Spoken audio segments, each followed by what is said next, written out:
Ito nga pala ang ating kadugtong ng ating naunang video. Ito ang kwento ng mga anak ni Raging Solid. Kung ano nga ba ang storya nila at kung ano ang mga ipinanalo nila. Ito si Raging Winter, isa sa anak ni Raging Solid. Si Raging Winter ay isa sa pinaka-consistent sa tatlong magkakapatid at siya rin ang pinakamadaling papasukin sa tatlo. Kasi si Raging Winter ay isang maamon na ibon.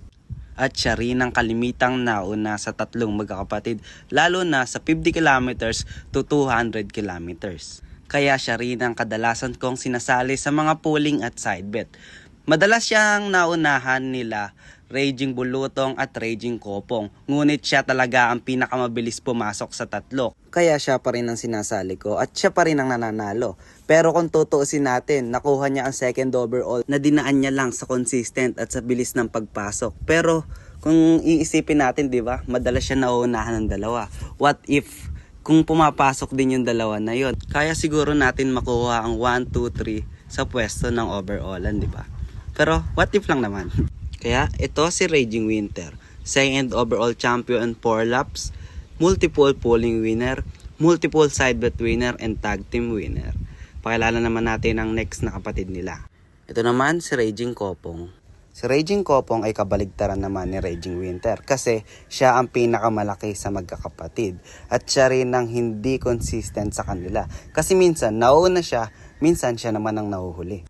Kaya masasabi kong kabaligtaran siya ni Raging Winter kasi siya rin ang pinakamahirap papasukin sa tatlo. Kaya di ko siya pinupuling noon nung malalapit kasi nga napakahirap niya papasukin. Pero nung pagdating naman sa malayo, doon na siya bumawi. Siya na ang lumilitaw tuwing hard race at pahirapan. Kaya Kopong ang pangalan niya.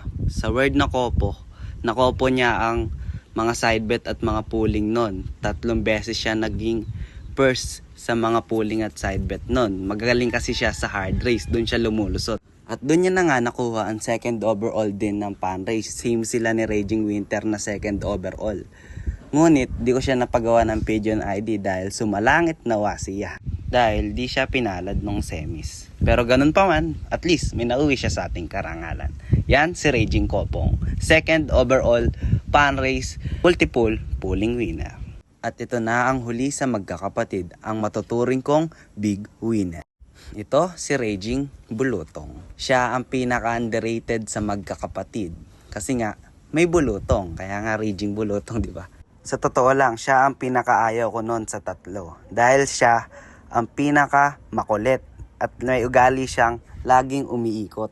Kaya di mo siya makikitaan ng mananalo dahil nga makulit eh. Doon pa lang, ubos na yung oras. Pero siya ang laging gumugulat sa akin dahil sa tatlong magkakapatid, ang live doon yung dalawang blue bar na nauna, si Raging Winter at si Kopong. Siya, nabuta siya ng third lap dahil nga sa bulutong. Napagtutuka siya sa track, umuwi siya nun, puro dugo yung katawan niya, nagawa nga ng bulutong. Kaya siguro siya nahirapan at doon siya nabutas. Ngunit pagdating ng semis, dalawa ang live, siya lang ang butas, 3 silang magkakapatid, siya lang ang nag-clock. Mapapasabi ka na lang talaga ng aray mo kasi dalawa yung live, iisa lang yung kinarga kong butas. Siya pa yung nag-clock. Yan pa yung tatak ng semis niya. Sayang talaga kung nag-clock din yung dalawa nating live, tsak na super set partaker. Pero kahit pa nun, di pa din sila na zero. Nagpatibayan partaker sila. Dahil wala pang si Kwenta nun na nag-clock. At area namin, alam ko walang nag-clock na live. Finals na, di ko na kinarga si Raging Winter. Siya na lang ang kinarga ko. Pagdating ng finals, pagod po, Ilocos Sur. Doon na, nilipo lang ibon. Parang pipitong ibon lang noon na nag-clock, hindi ako nagkakamali. Di siya pinalad na makapag-clock noon, pero nakauwi siya kinabukasan. Pinahinga ko siya ng 1 taon at kinarera ko. Doon na siya nag-big winner. Naging first overall siya ng pan race ng Guarpa. First overall, 3 laps palaro ng Hagonoy. First overall, 2 laps palaro ng Hagonoy. 3 first overall ang kinuha niya. Kaya 3 times first overall si Raging Bulutong. Multiple side bet winner, multiple pooling winner. Nilaro ko din siya nitong katatapos lang na South. Live siya simula Gumaka hanggang Legazpi. Kaso di siya pinalad makapag-clock ng Matnog pero nakauwi pa rin siya. Matibay na ibon talaga, North and South kaya niyang umuwi. Yan ang kwento ng 3 anak ni Raging Solid. 3 overall champion, 2 second overall, 1 first overall. Di lang winner, producer pa. Di lang isa, kundi 3 overall champion. Nanalo sila ng magkakasabay sa iisang season. And after a year, nanalo ulit ng first overall. Kaya naman, representing Raging Line, hindi lang pambungad, hindi lang pandulo. Kayang labanan ang kahit anong labanan.